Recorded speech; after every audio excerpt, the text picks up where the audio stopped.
Hello everybody, welcome back to my channel Literary Academia. Today we are going to read an essay, Mr. Will Wimble, written by Joseph Addison.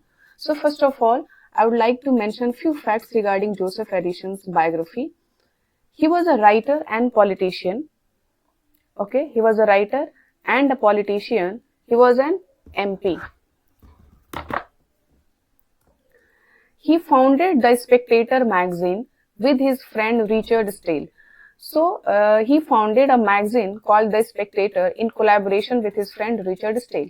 तो Joseph Addison और Richard Steele जो है वो दोनों ही 1672 में born हुए थे. हालांकि स्टील जो हैं वो 10 साल बाद इनकी डेथ होती है ना, कि जैसे 1719 में जोसेफ एडिसन की डेथ होती है और स्टील की 1729 में डेथ होती है. ओके, तो ये लोग बहुत ही क्लोज फ्रेंड्स थे और बहुत सारा लिटरेरी क्रिएशन इन लोगों ने कोलैबोरेशन में किया है. जो स्पेक्टेटर मैगजीन है वाज अ डेली पब्लिकेशन. ये इंपॉर्टेंट है कि जो स्पेक्टेटर है ये डेली पब्लिश होता था, है ना. पब्लिश्ड फ्रॉम 1711 टू 1712, एक साल तक ये पब्लिश हुआ था. The first issue was published on 1 मार्च 1711. 1 मार्च 1711 को पहला पब्लिकेशन आया था द स्पेक्टेटर का. ये बहुत इंपॉर्टेंट है, ये पूछा जाता है. And the last issue was on 6 दिसंबर 1712. 1712 में 6 दिसंबर को लास्ट इशू आया था द स्पेक्टेटर का. ओके, जो मैगजीन थी, मैगजीन द स्पेक्टेटर, इसमें टोटल एसेज कितने थे? 555 एसेज थे, जिसमें अभी हमने डिस्कस किया कि दोनों के कोलैबोरेशन में मैगजीन आ रही थी. तो 274 एसेज एडिशन के थे एंड स्टील के थे 236. ये बहुत इंपॉर्टेंट है, पूछा जाता है कि एडिसन ने कितने लिखे थे और स्टील ने कितने लिखे थे. द स्पेक्टेटर वाज रिवाइज्ड इन 1714. एक एक्स्ट्रा फैक्ट ये है कि जो द स्पेक्टेटर जो कि 1711 टू 1712 में जो 12 में बंद हो गया था, 1714 में फिर से रिवाइव होता है. ये magazine was contributed bye Edison only. लेकिन इस टाइम कोलैबोरेशन में नहीं था, इस टाइम सिर्फ एडिसन ने ही इसमें एसेज लिखे थे. The first issue came on 18 जून 1714. जो रिवाइव्ड एडिशन था इसका द स्पेक्टेटर का, वो 18 जून 1714 को पहला इसका इशू आता है एंड द लास्ट ऑन 20 दिसंबर 1714. और जो लास्ट एसे है, जो लास्ट इशू है, वो कब होता है? 1714 में 20 दिसंबर को. ये डेट्स याद रखेंगे. It came 3 times in a week. अब एक यहाँ पे डिफरेंस आता है कि जो पहली बार आया 1711 टू 1712 में जब द स्पेक्टेटर आया तो वो डेली पब्लिश होता था. बट जो रिवाइज्ड वर्जन आया 1714 में, वो हफ्ते में 3 दिन आता था, 3 times in a week. In the revived edition Addison wrote 80 additional essays. जो रिवाइव्ड एडिशन आया उसमें जो एडिसन थे, ये कितने एसेज इन्होंने लिखे थे? 80 एडिशनल एसेज लिखे थे. और टोटल मिला के पहला और दूसरा दोनों टाइम जो आया द स्पेक्टेटर, दोनों को मिला के 635 टोटल एसेज हुए थे. हालांकि पूछता वो 555 का ही है, बट आपको ये फैक्ट्स भी याद रखने हैं. We never know which question is asked in exam. The Spectator edition ऐसा लिखते हैं, एडिसन लिखते हैं कि the Spectator wrote essays that covered. Addison जो थे उन्होंने द स्पेक्टेटर में जितने भी एसेज लिखे वो क्या कवर करते हैं? Covered a wide range of topics. बहुत सारे टॉपिक्स पे इन्होंने लिखा, including literature, society and philosophy. तो कोई भी ऐसा सब्जेक्ट नहीं था जिसको उन्होंने छोड़ा हो. हर विषय पे इन्होंने एसेज लिखे. He wrote to make philosophical ideas more accessible and relatable to the general public by bringing them into everyday social settings. Basically, इनका ये एम था कि जितने भी philosophical ideas हैं जो कि common man नहीं पढ़ पाता, वो सिर्फ intellectuals के हिस्से आता है. intellectuals उसको पढ़ते हैं और अपने तरफ से इंटरप्रेट करते हैं, और कहीं ना कहीं वो इस मैटर के लिए में स्नॉबिश भी हो जाते हैं कि कुछ ऐसी गूढ़ नॉलेज है जो सिर्फ इंटेलेक्चुअल्स जानते हैं. तो एडिसन का ये था कि उन सारे फिलोसफीज को, उन सारे वो जो इंटेलेक्चुअल्स के जो पॉइंट ऑफ व्यू हैं, जो ये फिलोसफिकल आइडियाज पढ़ के बनते हैं, उनको हम क्या जनरल पब्लिक में लाएं. ये उनका एम था और ये काम ये एसेज के माध्यम से करते थे। और ये एसेज कहाँ कहाँ पढ़े जाते थे? क्लब्स में, T tables and coffee houses. इस तरीके से एसेज का जो एक्सेस था वो बहुत ज्यादा था rather than the philosophy. Philosophy को सब लोग नहीं पढ़ते, फिलोसफी को कभी टी टेबल्स पे या क्लब्स में नहीं पढ़ा जाता, कॉफी हाउसेस में नहीं पढ़ा जाता, लेकिन एसेज पे डिस्कस होते थे। इसलिए एसेज को उन्होंने माध्यम बनाया अब फिलोसफिकल आइडियाज को सामने लाने के लिए। उनका एक बहुत फेमस स्टेटमेंट है, I shall be ambitious to have it said, कि मैं थोड़ा एम्बिशियस लग सकता हूँ, इट सेड, ये कहते हुए, ऑफ मी, अपने बारे में, दैट की I have brought philosophy out of closets, कि मैंने फिलोसफी को क्लोजेट्स मतलब अलमारियों से बाहर निकाला है। ऐसा माना जाता है या ऐसा है भी कि जो फिलोसफी की किताबें हैं उनको बहुत लोग नहीं पढ़ते, वो किताबों अलमारियों में ही पड़ी रहती हैं। And libraries, schools and colleges, philosophy ऐसा है कि या तो अलमारियों में रखा रहता है, उसको कम पढ़ने वाले लोग हैं, या तो वो लाइब्रेरीज में पढ़ा रहता है, या तो स्कूल में पढ़ाया जाएगा या कॉलेज में पढ़ाया जाएगा। इसका एक्सेस जनरल पब्लिक डोमेन में नहीं है। तो उन्होंने कहा कि मैंने यहाँ से क्लोजेट्स, लाइब्रेरीज, स्कूल्स, कॉलेजेस से मैंने बाहर निकाला है, टू ड्वेल, और कहाँ रखा है? In clubs, assemblies, tea tables and coffee houses में मैंने इसका एक्सेस प्रोवाइड किया है। Is attributed to Joseph Addison, और ये मुझे जोसेफ एडिसन को एट्रीब्यूटेड है, ये इनका कहना था। Joseph Addison was an English essayist थे, पोएट थे, and he was a play right who lived during the late 17th and early 18th century। तो ये late 17th century में, इनका 1672 में इनका डेट ऑफ बर्थ है, 72 में, एंड अर्ली 18th century ये 1719 में इनकी डेथ है, तो अर्ली 18th century तक ये रहे। He is best known for his contribution to the Spectator. The Spectator ही इनका देखिए तो मैग्नम ओपस है, इसके लिए ही ये ज्यादा जाने जाते हैं, जो कि एक पीरियोडिकल है, पब्लिकेशन। ही को फाउंडेड विद रिचर्ड स्टील, ये हमने डिस्कस कर लिया है।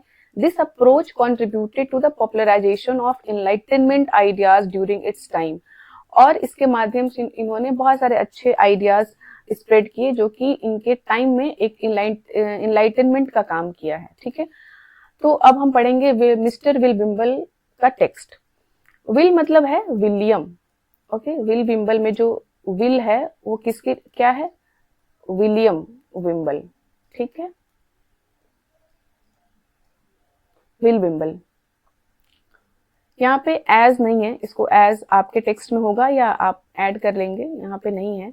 As I was yesterday morning walking with Sir Roger before his house, जैसा कि पिछले दिन को मैं सर रोजर के घर के सामने टहल रहा था। सर रोजर के साथ ही उनके घर के सामने हम और सर रोजर टहल रहे थे। यहाँ पे आई कौन है? यहाँ पे नरेटर है, और नरेटर कौन है?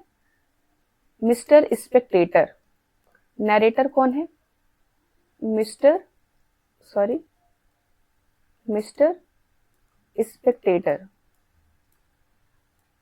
स्पेक्टेटर, ठीक है, ये मिस्टर स्पेक्टेटर हैं, नरेटर हैं, और ये नरेट कर रहे हैं। ठीक, I was yesterday morning walking with Sir Roger before his house। मैं उनके घर के सामने पिछले कल को टहल रहा था। A country fellow brought him a huge fish। तो एक उनके गांव का ही एक व्यक्ति जो था उनके क्षेत्र का, वो उनको एक बड़ी सी फिश लेके आया, which जो कि he told him, उस व्यक्ति ने बताया। ठीक है, किससे बताया? सर रोजर से बताया, जो फिश लेके आया था। उसने बोला कि mister William Wimble had caught that very morning, कि उसी सुबह मिस्टर विलियम विम्बल ने उस फिश को पकड़ा था, है ना, और उस व्यक्ति के हाथों भिजवाया था सर रोजर के पास। And that he presented to it, और विलियम विम्बल ने ये गिफ्ट के तौर पे सर रोजर को भिजवाया है। विद हिज सर्विस, और अपने सैल्यूटेशंस भेजा है, अपना हाय हेलो भी भेजा है। किसको? सर रोजर को।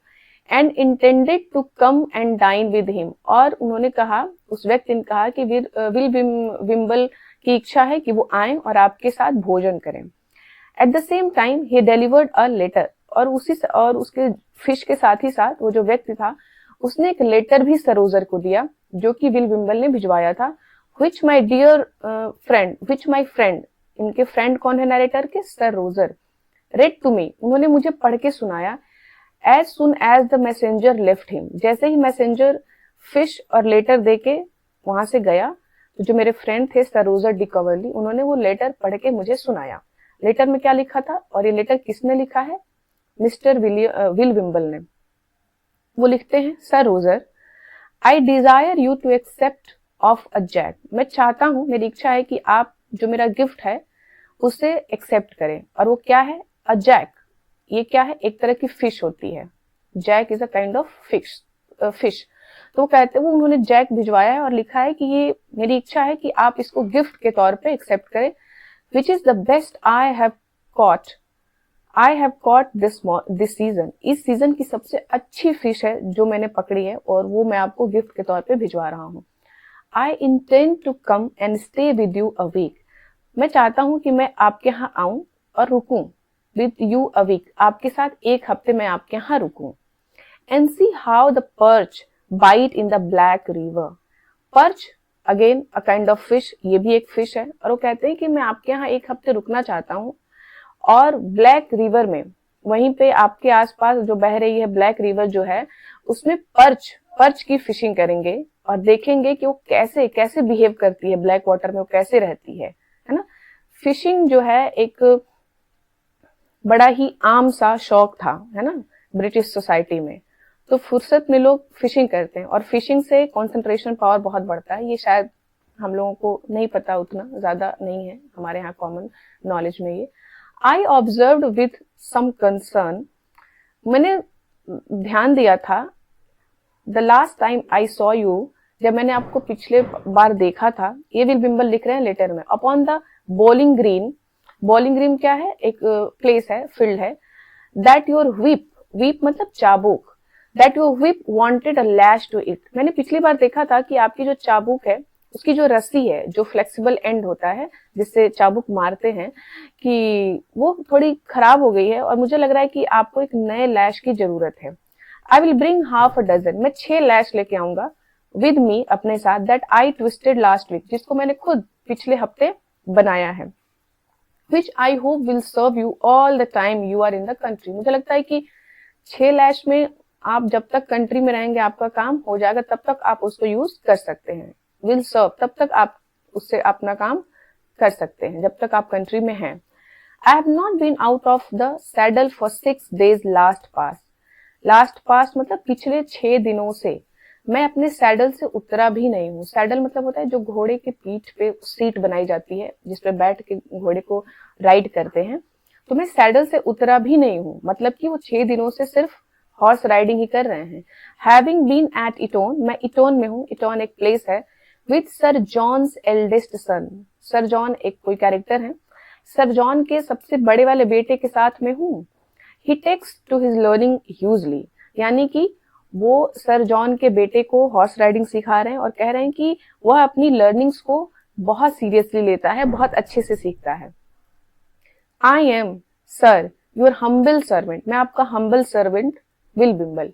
ये लेटर सर रोजर डी कवर्ली ने हमारे नैरेटर द स्पेक्टेटर को पढ़ के सुनाया, ठीक है। This extraordinary letter and message that accompanied it made me very curious to know the character and quality of the gentleman who sent them. Now the spectator, then Mr. Spectator, the narrator is saying that this extraordinary letter, ये जो letter था जो कि बहुत प्यार और affection से भरा हुआ था, और जो मैसेज उसमें लिखा था, that accompanied it, उसके साथ जो मैसेज था, मुझे बहुत क्यूरियस कर दिया, है ना। और मैं ये जानने के लिए क्यूरियस हुआ, जो भी व्यक्ति इस लेटर को लिखा था उसके कैरेक्टर और क्वालिटी को जानने के लिए मैं बहुत क्यूरियस हो गया कि ये किस तरह का जेंटलमैन है ना, जिन्होंने इस लेटर को, इस मैसेज को भेजा है। Which I found to be as follows, और मैं जितना उनके बारे में जान पाया वो मैं आप लोगों को बताता हूँ, और नीचे अब वो डिस्क्राइब करेंगे कि विल बिम्बल कैसे हैं, और हमारे जो नैरेटर हैं द स्पेक्टेटर, उनका क्या पॉइंट ऑफ व्यू है, वो क्या एक्सप्रेस करते हैं पूरे विल बिम्बल के पर्सनालिटी को लेकर। Will Wimble is younger brother to a baronet. Will Wimble कौन है? एक ब्रदर है किसके? बैरोनेट के। बैरोनेट मतलब होता है लॉयर, ठीक है, बैरोनेट मतलब होता है लॉयर। तो वो एक उनके बड़े भाई हैं बैरोनेट, उनके छोटे भाई है विल बिम्बल, ठीक है। And descended of the ancient family of the Wimbles. और विम्बल्स घराने के डिसेंडेंट हैं, उसी विम्बल्स घराने के फैमिली से आते हैं, ठीक है। तो विम्बल्स एक टाइटल है, इसी टाइटल के अंडर, इसी टाइटल में वो पैदा हुए हैं, इसी टाइटल के साथ, ठीक है। He is now between 40 and 50। ये इंपॉर्टेंट है, पूछ सकता है कि विम्बल की एज कितनी है, तो वो 40 से 50 के बीच में है। But being bred to no business, हालांकि ट्रेंड नहीं है, स्किल नहीं है, किसी भी बिजनेस में वो ट्रेंड नहीं है, कोई ऐसा नहीं कि कोई बहुत बड़ा बिजनेस करते हो, ट्रेंड हो। And born to no estate, और अभी उनके पास कोई स्टेट नहीं है ना, कोई मतलब वेल्थ नहीं है, स्टेट का मतलब वेल्थ नहीं है, प्रॉपर्टी नहीं है। He generally lives with his elder brother, वो अपने बड़े भाई के साथ ही रहते हैं। एज अ, किस रूप में? सुपरिटेंडेंट, एक हेल्पिंग हैंड के रूप में रहते हैं, सहायक के रूप में रहते हैं। ऑफ हिज गेम, उनके अपने भाई के जो भी काम होते हैं, चाहे हंटिंग से रिलेटेड हो, चाहे फील्ड से रिलेटेड हो, फार्मिंग से रिलेटेड हो, जो भी घर के काम है उसमें ये हेल्पिंग हैंड का काम करते हैं। सुपरिटेंडेंट की स्पेलिंग याद रखेंगे, करेक्टली स्पेल्ड में ये काम आ सकता है। He hunts a pack of dogs better than any man in the country. पूरे कंट्री में उनसे बेटर कोई भी डॉग्स की हंटिंग नहीं करता है। हंटिंग, फिशिंग, यही सब शौक थे बड़े लोगों के, है ना, इंग्लिश सोसाइटी में। And where were he? Dogs better than any man in the country and is very famous for finding out a hare. Hare means हिरन, और हिरन का भी शिकार करने के लिए वो फेमस है, बहुत आसानी से वो हेयर की हंटिंग कर लेते हैं। He is extremely well versed in all the little handicrafts of a man, of an idle man. कोई आइडल मैन जो कि खाली है, बैठा है घर पे, कोई इसको काम नहीं है, लेकिन घर पे बैठे बैठे वो कुछ हैंडीक्राफ्ट्स करता रहता है, अपने मैनुअली बहुत सारे वो क्रिएटिव काम करता रहता है। ऐसे काम में वो वेल वर्स्ड थे, यानी कि expert, well versed mean expert, extremely expert थे, मतलब कि वो क्रिएटिव घर में बैठे बैठे हैंडीक्राफ्ट्स वाले काम करते थे। जैसे कि अभी हमने देखा कि वो लैश बुनते थे, है ना, अभी आगे पता चलेगा कि वो और क्या क्या हैंडीक्राफ्ट्स करते थे, बनाते थे, है ना। He makes a may fly to a miracle.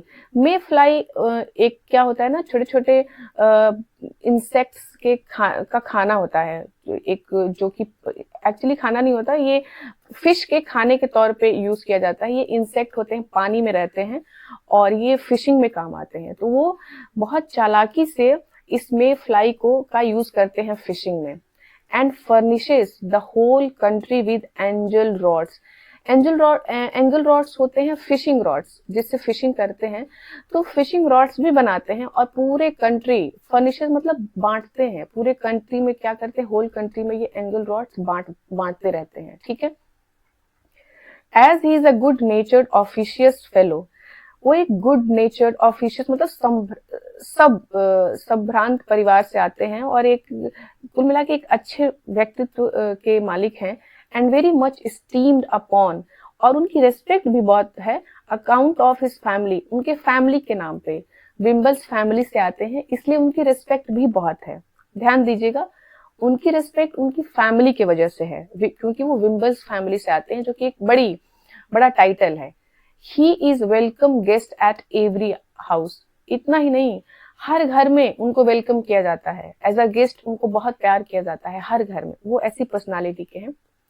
And keeps up a good correspondence among all the gentleman about him, और जितने भी उनके कंट्री में जेंटलमैन हैं, उन कोरेस्पॉन्डेंस मतलब कॉन्टैक्ट, कम्युनिकेशन, उनके अच्छे कॉन्टैक्ट्स हैं जो भी जेंटलमैन का ग्रुप है उसमें, ठीक है। He carries a tulip root in his pocket from one to another. अपने साथ वो ट्यूलिप रूट्स रखते हैं। ट्यूलिप एक तरह का फ्लावर होता है, नॉर्थ में मिलता है, ठंडे देशों में, जैसे कि कश्मीर में ट्यूलिप का के फ्लावर्स मिलते हैं और बहुत खूबसूरत लगते हैं, आप लोग देखेंगे कभी नेट पे। तो वो अपने साथ क्या रखते हैं, ट्यूलिप रूट्स। ये क्वेश्चन आ सकते हैं, टेक्स्ट से क्वेश्चन है, यहीं से क्वेश्चन बनेंगे कि वो कौन सा प्लांट रखते हैं, कौन सा फ्लावर अपने साथ रखते हैं। तो ट्यूलिप रूट्स रखते हैं अपने पॉकेट में, फ्रॉम वन टू अनदर, और वो जिससे भी मिलते हैं किसी न किसी को ट्यूलिप रूट्स बांटते रहते हैं। और exchange a puppy, puppy exchange करते हैं between a couple of friends, उन कुछ दोस्तों में, that lives perhaps in the opposite side of the country, country के अलग अलग साइड्स में, दिशा में रहने वाले दोस्तों के बीच वो पपी एक्सचेंज करते थे। कि इसका सेंस ये हुआ कि वो गिफ्ट एक्सचेंज करते थे, कि मान लीजिए कि मिस्टर ए हैं, उन्होंने कहा कि ये मेरा सामान मिस्टर बी को दे दीजिए, तो बी को दे दिए। बी ने कहा कि मेरा ये सामान आप ए को दे दीजिए, तो ये मिस्टर ए के पास चले गए। तो एक मैसेंजर का काम करते थे। ये कितने खाली थे, देखिए ये बिजी भी हैं लेकिन कोई काम भी नहीं कर रहे हैं। Will is a particular favourite of all young Aires. Aires मतलब होते हैं जो कि जिनको किंगशिप मिलने वाली होती है। जैसे मान लीजिए कि कोई बड़ा व्यक्ति इंसान है, कोई अमीर है, और उसके बाद जो उसकी गद्दी, राजगद्दी संभालेगा वो आयर हुआ, ठीक है। तो ये जितने भी आयर्स थे इनके कंट्री में, उनके क्या थे, उनके बीच ये बहुत फेमस थे और फेवरेट थे उनके, है ना। तो कहीं ना कहीं प्रिंस भी कह सकते हैं कि जो भी अभी ये लोग यंग भी होंगे, तो यंग लोगों के बीच में बहुत फेमस थे। whom he frequently obliges, provide कराते थे या हेल्प करते थे विद अ नेट बुनते थे जिससे फिशिंग के काम आता है, net. With he has weaved, तो वो ही फ्रिक्वेंटली, वो अक्सर क्या करते थे, ओब्लाइज, हेल्प करते थे, प्रोवाइड कराते थे नेट इन लोगों को, दैट ही हैज वीव्ड, जो वो खुद ही बनाए होते थे। तो अब देखिए, अब ये नेट भी बना रहे हैं, लैश भी बना रहे हैं, है ना। और अ सेटिंग डॉग, ये कुछ ही हैज मेड हिमसेल्फ, कुछ डॉग्स को ट्रेंड करते थे। ये डॉग्स क्या करते थे, हंटिंग में काम आते थे, ठीक है। Setting dogs that he has made himself, वो कुछ डॉग्स भी ट्रेंड किए रहते थे, वो डॉग्स भी ये गिफ्ट के तौर पे लोगों को देते रहते थे। ही now and then presents a pair of garters of his own knitting to their mother or sisters। ये जो आयर्स थे, उनके घर की जो लेडीज थी, मदर्स थी या सिस्टर्स थी, उनको ये क्या गिफ्ट करते थे, अ पेयर ऑफ गार्टर्स। ये एक तरह का क्लोथिंग एक्सेसरीज होता है, जैसे कपड़े के ऊपर कोई जैकेट हो गया, ब्रोच हो गया, या कुछ भी जो कपड़े के ऊपर आप पहन सकते हैं। तो ये क्या आता है, क्लोथिंग एक्सेसरीज होती है, पेयर ऑफ गार्टर्स। ये खुद बनाते थे, है ना। देखिए कितने स्किलफुल हैं विल बिम्बल। तो ये भी वो गिफ्ट करते थे, जो आयर्स थे, जो अमीर घर में जो इनके कॉन्टैक्ट्स थे, उनमें जो लेडीज थी उनको देते थे। And raise a great deal of mirth, और ह्यूमर भी क्रिएट करते थे अमॉन्ग देम, उन लोगों के बीच में, ये पूछकर, बाय इंक्वायरिंग, ये पूछते हुए, as often as he meets them, जैसे वो उन लोगों से मिलते थे, how they wear these gentle, कि वो लोग पहनते कैसे हैं इसको, कैसे स्टाइल करते हैं, ये भी पूछते थे, है ना। तो इससे क्या होता था कि एक हैप्पी जॉयफुल माहौल बना रहता था। एंड देखिए, ऐसे लोगों को ही हम और आप चाहते हैं कि हमारे साइड बाय साइड रहें, क्योंकि दुख तो लाइफ में वैसे भी इंसिडेंट है ही, कुछ भी परमानेंट नहीं है। तो जो हमें हंसाता है, जिसके पास ह्यूमर होता है, तो हम चाहते हैं उसकी कंपनी में रहना। दीज जेंटलमैन लाइक मैन्युफैक्चरर्स, और ये जो मैन्युफैक्चरर्स मतलब कि जो ये सामान मैन्युफैक्चर करते थे, बनाते थे, एंड ओब्लाइजिंग लिटिल ह्यूमर्स, और ये जो छोटे छोटे ह्यूमर्स क्रिएट करते थे, make will the darling of the country, पूरे कंट्री में डार्लिंग बने घूमते रहते थे। डार्लिंग बने घूमते रहते थे मतलब कि लोग उनको बहुत पसंद करते थे, वो सबके डियर थे, है ना। जिधर भी गए 4 लोग मिल गए, भैया भैया, है ना, जैसे हमारी तरफ होता है। तो ये हाल है ना। Sir Roger was proceeding in the character of him. Sir Roger अभी बता ही रहे थे विल बिम्बल के बारे में, कैरेक्टर ऑफ हिम यहाँ पे कौन है, विल बिम्बल। व्हेन वी सॉ, जब हमने देखा, हिम, विल बिम्बल को हमने देख लिया, make up to us with 2 or 3 hazel twigs, वो हम मेकअप टू अस, हमारे पास वो आए, और क्या उनके हाथ में था, 2 या 3 हेजल ट्विक्स। हेजल क्या है, एक तरह का प्लांट होता है ना, उसके 2-3 ट्विक्स मतलब कुछ टहनियां लेके घूम रहे थे, इन हिज हैंड, अपने हाथ में, that he had cut in sir Roger's wood, जिसको वो सरोजर के जंगलों से आ रहे थे, तो उधर ही से कट करके लेके आ रहे थे। As he came through them, जैसे अब आप वो जंगलों से होते हुए आ रहे थे तो उन्होंने उसमें से कुछ हेजल ट्विग्स तोड़ लिए in his way to the house, जब वो हमारे घर आ रहे थे। ठीक, I was very much pleased to observe, मैं ये ऑब्जर्व करके बहुत खुश था।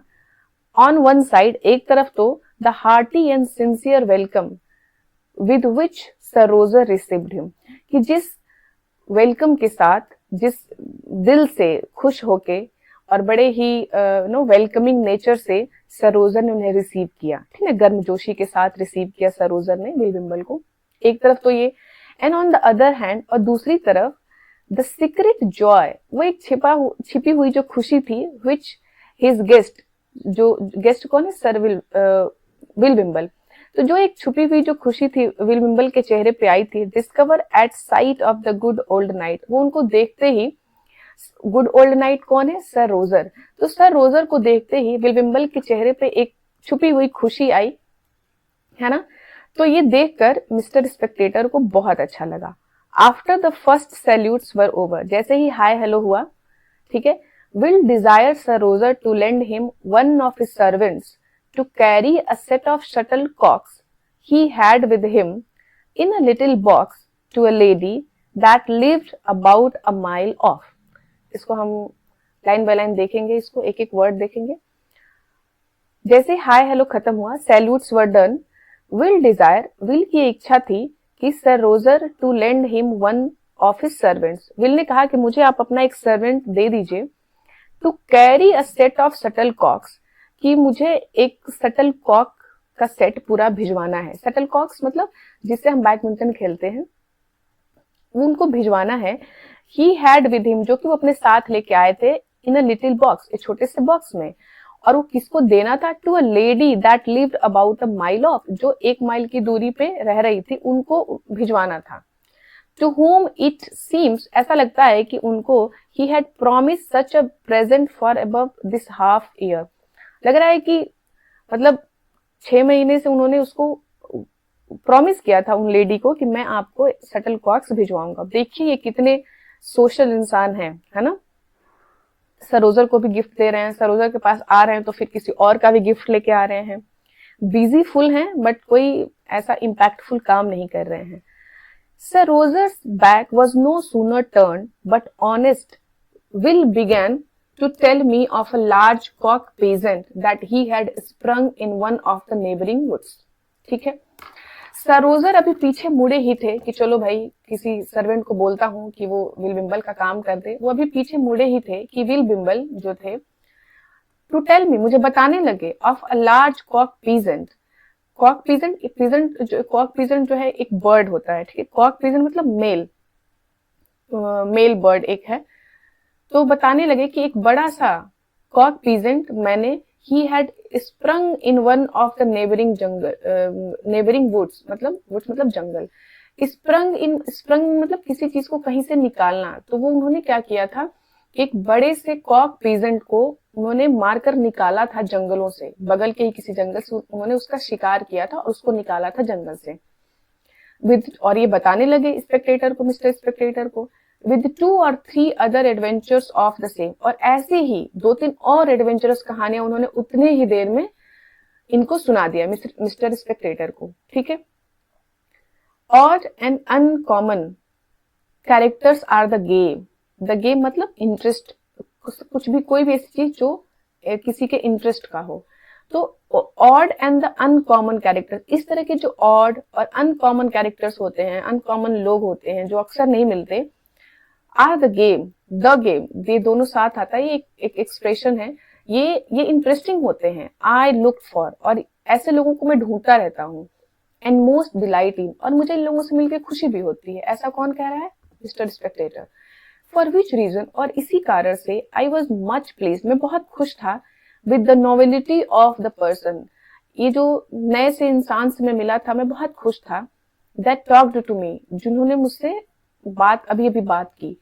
एज ही कुड बी, मैं उतना ही खुश हुआ जितना कि ही कुड बी, वो हो सकते थे, फॉर हिज लाइफ, अपनी लाइफ में, with the springing of peasant, एक पीजेंट को का शिकार करके, उसको बाहर निकाल के, उसको मार करके जितना खुश वो अपने लाइफ में हो सकते थे, उतना ही खुश मैं उनसे मिलके हुआ था। एंड देयरफॉर, और इसलिए, listen to him with more than ordinary attention, और सामान्यतः जितने ध्यान से बात किसी की सुनी जाती है, मैंने थोड़ा ज्यादा ही ध्यान से मैंने उनकी बात सुनी, क्योंकि ही वॉज हिज गेम, वो उनका इंटरेस्टिंग फील्ड था, है ना, मिस्टर स्पेक्टेटर का। In the midst of the discourse the bell rang to dinner. अब विल बिम्बल आ चुके हैं सरोजर के पास, और मिस्टर स्पेक्टेटर भी हैं, सरोजर डी कवर्ली भी हैं, तीनों लोग हैं। बात हो रही थी, उसी बीच डिनर के लिए बेल बज गई कि चलो भाई डिनर का टाइम हो गया, अब सब लोग डिनर कर लें। Where the gentleman I have been talking speaking of, वो जो जेंटलमैन है जिनसे मैं बात कर रहा था, pleasure of seeing the huge jack, speaking of, had the pleasure of seeing the huge jack. तो उन्होंने वहां पे जैक को देखा, वो जो सुबह सुबह जो फिश गिफ्ट भिजवाए थे वही आज डिनर में बना है, ठीक है। तो उन्होंने देखा, ही हैड कॉट, जो जिस ह्यूज जैक को उन्होंने पकड़ा था, फिशिंग की थी, उन्होंने देखा कि वही सर्व हो रही है। Served up for the first dish in a most sumptuous manner।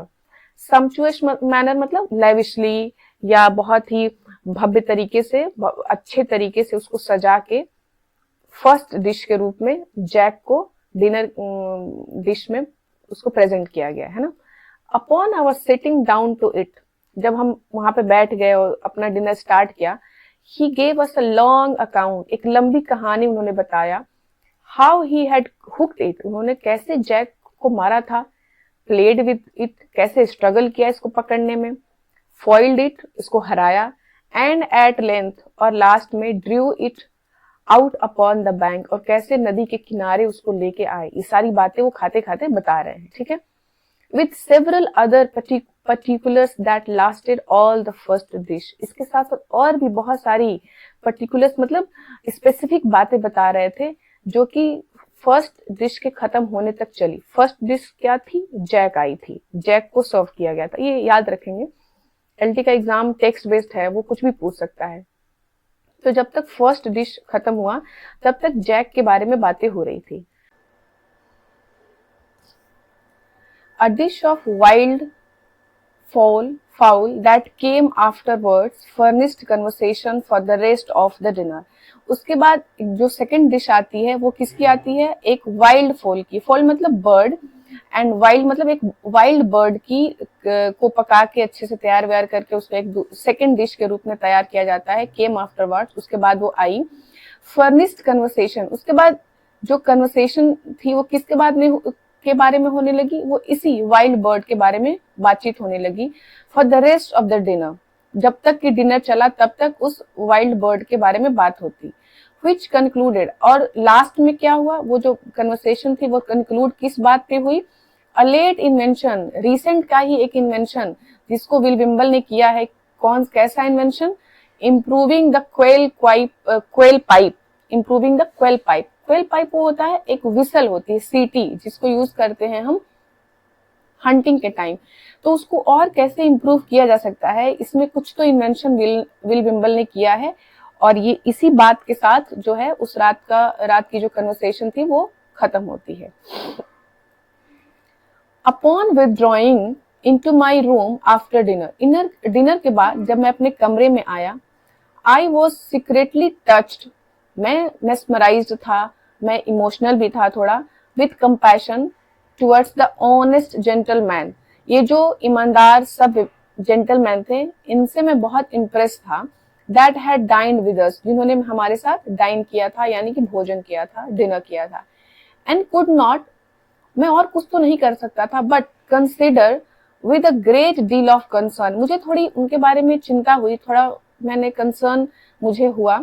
How so good and heart and such busy hand, इतने अच्छे दिल का व्यक्ति, बिजी हैंड्स, जिनमें इतना स्किल है, हमेशा कुछ न कुछ करते रहते हैं, वर होली एम्प्लॉयड इन ट्रिफल्स, वो कैसे पेटी चीजों में लगे हुए हैं, है ना, कि बिना वैल्यू के काम में लगे हुए हैं, कुछ भी फालतू के काम करने में लगे हुए हैं, अपना टाइम और अपना स्किल, अपना जो इतना अच्छा उनका नेचर है, सब कुछ वेस्ट कर रहे हैं।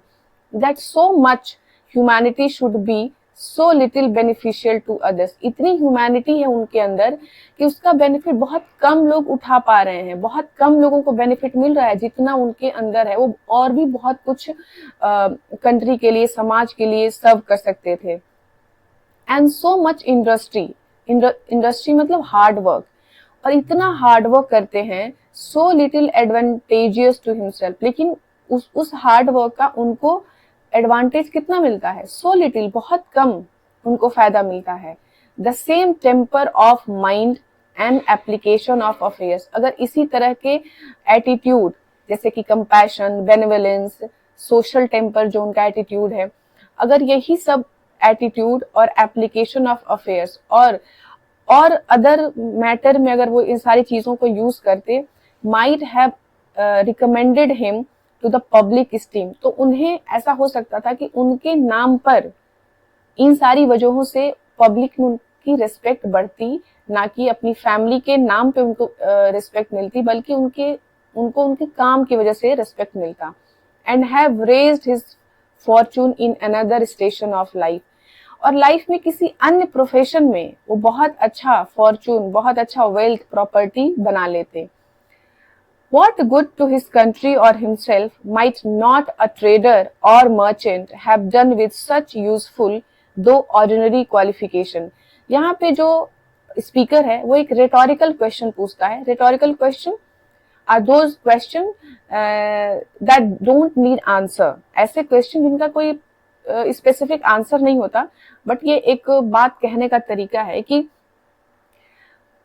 What good to his country, वो कितना अच्छा अपने देश के लिए करते और कितना अच्छा अपने लिए करते। अगर he might be a trader or merchant, अगर वो कोई ट्रेडर होते या मर्चेंट होते have done with such useful though ordinary qualification, जो भी उनके पास ऑर्डिनरी क्वालिफिकेशन है, हालांकि वो कोई बहुत अच्छी क्वालिफिकेशन उनके पास नहीं है, लेकिन जो कुछ भी है वो यूजफुल है, प्रैक्टिकल नॉलेज है उनके पास बहुत, तो अगर वो इन सब चीजों को एक अच्छे तरीके से यूटिलाइज करते तो वो समाज के लिए भी और अपने लिए भी कितना कुछ कर ले जाते, है ना। Will Bimble's case is the case of many a younger brother of a great family who had rather see their children starve like gentlemen than thrive in a trade or profession that is beneath their quality. अब narrator समाज की एक बहुत कड़वी सच्चाई बताने जा रहा है। कहता है कि विल बिम्बल का जो केस है, उनका जिस तरीके से उनकी लाइफ चल रही है, ये बहुत लोगों के साथ ऐसा हो रहा है। मेनी यंगर ब्रदर, जो घर के जो छोटे भाई हैं, जो छोटे बेटे हैं, उनके साथ यूरोप में ऐसा बहुत हो रहा है। ऑफ अ ग्रेट फैमिली, किसी बड़े घराने में कि जो छोटे बच्चे हैं या किसी बड़े घराने का जो छोटा भाई है, उसके साथ विल बिम्बल का ही केस है। Who had rather see their children, ये जो बड़े घर के जो लोग हैं, जो मालिक हैं या जो बड़े घर के जो बड़े मेंबर्स हैं, वो अपने बच्चों को भूखा देख सकते हैं, लाइक जेंटलमैन, एक जेंटलमैन के रूप में भूखे तड़पते तो देख सकते हैं। भूखे तड़पते देखने का मतलब ये है कि लिटरल सेंस भी लगा सकते हैं और मेटाफोरिकल सेंस में भी ये भी कह सकते हैं कि वो उन्हें घर में बैठे, फालतू का घर में बैठा हुआ देख लेंगे, लेकिन ये नहीं कहेंगे कि तुम कोई मैनुअल काम कर लो। नहीं, तुम बड़े घर के हो, तुम या तो कोई बड़ा काम करोगे, नहीं तो तुम खाली बैठे रहो। ये किसका एटीट्यूड है? जो बड़ी फैमिलीज हैं, जो टाइटल वाली फैमिलीज हैं, उनके घर के जो बड़े हैं, जो हेड हैं, वो ऐसी बात करते हैं। देन बजाय किसके की थ्राइव इन अ ट्रेड और profession that is beneath there qualities, और वो ये नहीं करने देते, बजाय इसके कि किसी ट्रेड या प्रोफेशन में जो कि उनके क्वालिटी से नीचे का है, उसमें आप फलिए फूलिए, बहुत आगे जाइए, उसके बजाय कि आप भूखे मर जाइए, लेकिन आप उनके क्वालिटी से नीचे का काम नहीं करेंगे। ऐसा केस बहुत सारा है यूरोप में। This humour fills several parts of Europe, ऐसी घटनाएं यूरोप के बहुत सारे पार्ट्स में होती हैं। विद प्राइड एंड बेगरी, की प्राइड रहेगा, भले बेगरी की सिचुएशन आ जाए, भले भीख मांगेंगे, लेकिन उसमें भी प्राइड है। It is the happiness of a trading nation like us. Now the spectator is saying, अब स्पेक्टेटर कहता है कि ये हम जैसे ट्रेडिंग नेशन के लिए खुशी की बात है, मतलब इंग्लैंड, ये इंग्लैंड जो कि एक ट्रेडिंग कंपनी है, ट्रेडिंग नेशन है, हमारे लिए एक खुशी की बात है कि हमारे यहाँ क्या होता है दैट द यंगर सन्स, जो छोटे बेटे हैं, दो अनकेपेबल ऑफ एनी लिबरल आर्ट और प्रोफेशन, वो किसी आर्ट, किसी बड़े प्रोफेशन के लिए केपेबल नहीं है, अनकेपेबल हैं, मे बी प्लेस्ड, तो उनको ऐसे जगह प्लेस्ड किया जा सकता है इन सच अ वे ऑफ लाइफ में ऐसे काम करने के लिए as may perhaps enable them, जो उनको इस योग्य बना सकता है टू वाई मतलब होता है compete करना, प्रतिस्पर्धा करना with the best of their family, वो इस काबिल बन जाते हैं कि अपने फैमिली के जो सबसे अच्छे लोग हैं, अच्छे कमा रहे हैं, अच्छी प्रॉपर्टी है, उन लोगों से वो compete करने लगते हैं प्रैक्टिकल स्किल के बल पे, ट्रेड एंड कॉमर्स के बल पे। अकॉर्डिंगली इसी तरीके से we find several citizens that were launched into the world, हम ऐसे बहुत सारे लोगों को देखते हैं कि जो बिजनेस की दुनिया में, जो इनटू द वर्ल्ड मतलब वर्ल्ड ऑफ बिजनेस की दुनिया में नैरो फॉर्चून्स के साथ आए, बहुत कम वेल्थ के साथ आए, बहुत कम इन्वेस्टमेंट के साथ आए, rising bye an honest industry, लेकिन वो ऑनेस्ट इंडस्ट्री मतलब हार्डवर्क, ऑनेस्ट मतलब ईमानदारी से काम करके वो कहाँ पे चले गए, टू अ ग्रेटर स्टेट, उन्होंने बहुत ज्यादा वेल्थ, प्रॉपर्टी गेन कर लिया, किनके बजाय, those of their Elder brothers, अपने बड़े भाई जो कि इंटाइटल्ड थे किसी ग्रेट प्रोफेशन में, उनसे ज्यादा उन लोगों ने पैसे कमा लिए। इट इज नॉट इम्प्रॉबेबल, ये इमेजिनरी नहीं है, ये प्रैक्टिकल है। इम्प्रॉबेबल मतलब imaginary, it is not improbable मतलब ये प्रैक्टिकल है, इमेजिनरी नहीं है। But Will was formerly tried at divinity, पहले विल ने कहाँ कहाँ अपना करियर ट्राई किया, डिविनिटी, चर्च में, लॉ में, फिजिक में, and that finding his genius did not lie that way, और जब ये पता चला कि उनका जो स्किल है, जो उनकी जो एबिलिटी है, वो इन सब चीजों में नहीं है, divinity, law, physic, his parents gave him up at length of his own invention, तो उनके जो पेरेंट्स थे उन्होंने गिव अप कर दिया और कहा कि ओन इन्वेंशन, जो तुम्हारी हॉबीज हो, जो तुम्हें अच्छा लगे तुम वो करो। बट सर्टेनली, निश्चित रूप से, however improper he might have been for studies of a higher nature, मानते हैं कि कितने भी वो इम्प्रॉपर मतलब नॉट सूटेबल, मानते हैं कि वो सूटेबल नहीं होंगे किसी हायर स्टडी के लिए, he was perfectly well turned for the occupation of trade and commerce, लेकिन वो एक परफेक्ट कैंडिडेट थे ट्रेड एंड कॉमर्स के लिए। ट्रेड एंड कॉमर्स के लिए तो सबसे पहले तो कम्युनिकेशन स्किल चाहिए, आपको सोशल होना पड़ेगा, और ये तो मतलब समझ जाइए कि बहुत ज्यादा है विल विम्बल में। As I think this is a point, मुझे लगता है कि ये जो पॉइंट है, ये जो डिस्कशन का पॉइंट है, which can not B too much inculcated मतलब होता है रिपीटेडली टॉक्ड या थॉट, बार बार सोचे जाना, बार बार कहा जाना। तो कहता है स्पेक्टेटर कि as I think this is a point, कि एक ऐसा पॉइंट है, ऐसा मुद्दा है जो can not be much inculcated, बार बार इस पे बात नहीं हो सकती। आई शैल डिजायर माई रीडर, मैं अपने रीडर से चाहूंगा to compare what I have written here, कि जो मैंने यहाँ लिखा है वो कंपेयर करे किसी से, what I have said in my 21st speculation, उससे कंपेयर करे जो मैंने अपने 21st स्पेकुलेशन में कहा है। 21st स्पेकुलेशन का मतलब आप एसेज से लगा सकते हैं कि जो मैंने अपने 21st एसेज में बोला है। ये तब के लिए था, ये ऑडियंस को एड्रेस किया जाता था जब ये डेली एसेज आते थे, तो पीछे के कौन से एसेज थे, क्या बातें चल रही हैं, कहानी हर एसे में आगे प्रोग्रेस करती थी। तो रीडर, उस वक्त के जो रीडर थे, जो सारे एसेज पढ़ते थे, they were well acquainted with all the incidents happening to the members of the Spectator club. तो जो स्पेक्टेटर क्लब के जो लोग थे, वो कहाँ जा रहे हैं, क्या कर रहे हैं, हर स्टोरी में कैसे उनका एक्शन आगे बढ़ रहा है, ये रीडर्स को पता होता था। तो इसलिए वो कह रहे हैं कि आप मेरे 21st स्पेकुलेशन को पढ़िए, वहां पे मैंने क्या कहा है और यहाँ पे मैंने क्या कहा है। तो यहाँ पे हम इस टेक्स्ट को कंप्लीट करते हैं। I hope I did justice to the text, so thank you so much. That's all for today. Stay tune to my channel Literary academia.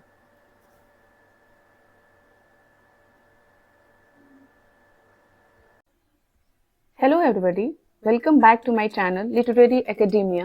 Today we are going to read an essay, Mr. Will Wimble, written by Joseph Addison. So first of all,